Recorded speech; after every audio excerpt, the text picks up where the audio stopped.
This is not financial advice, not legal advice, for entertainment, educational purposes only, and anything I say is my opinion.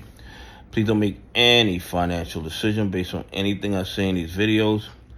Listen,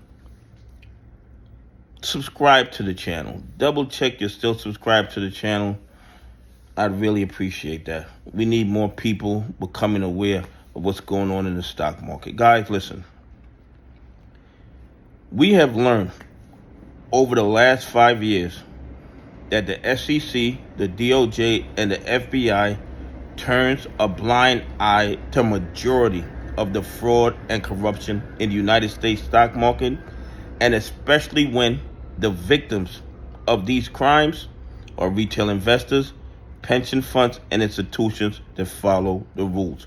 When those are the victims, then the SEC, the DOJ, the FBI, they practice willful blindness. They act like there's nothing to see here. They do absolutely nothing. Okay?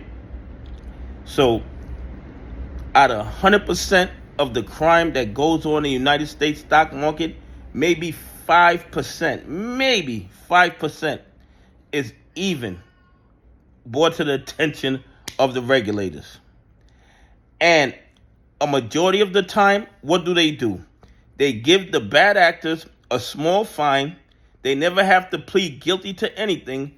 And then they go back robbing and stealing the next day. How is that a deterrent to bad behavior when you can steal $10 million and the fine is only $100,000? Does that act as a deterrent? That does not. As a matter of fact, it emboldens the bad actors to keep stealing. And what it does, it encourages people who weren't stealing before, it encourages them to come and steal because they feel there are no real punishments, no real consequences from stealing from retail investors, pension funds, and institutions that follow the rules. And now we have President Trump. President Trump seems to like giving pardons and clemency to financial criminals. Okay?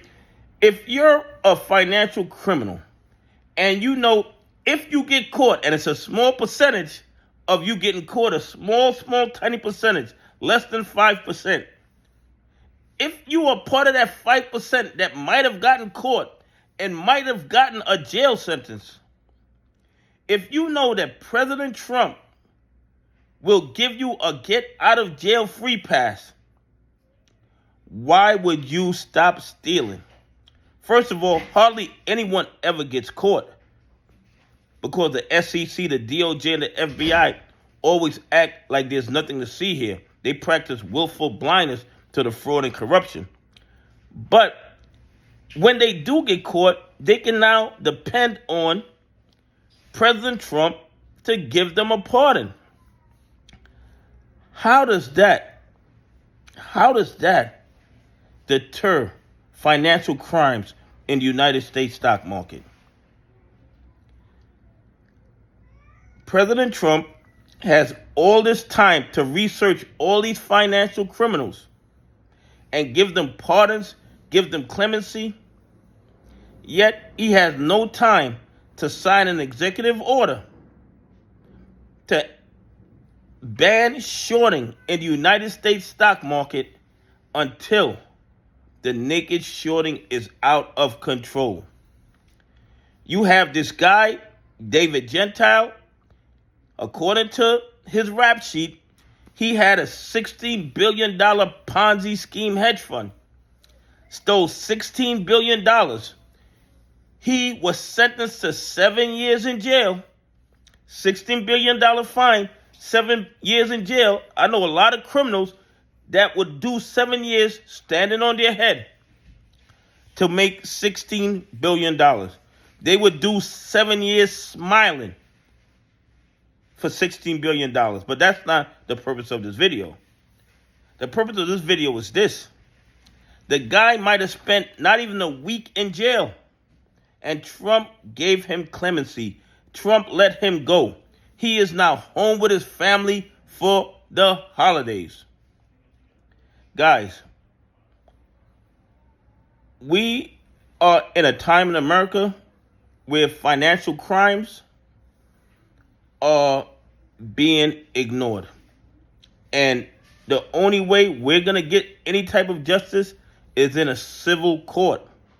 In a civil court. Because as long as the victims are retail investors, pension funds, and institutions that follow the rules, the SEC, the DOJ, the FBI are going to practice willful blindness. They're going to sit on the sidelines while the biggest financial crimes in the history of the planet goes on their watch.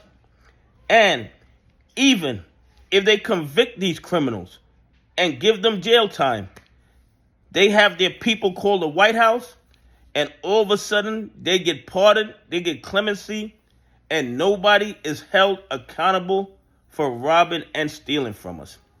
Anyway, please leave some comments. Tell me what you think. Do you think if Trump has time to pardon all these people, he should have time to write an executive order ending shorting until we get the naked shorting under control?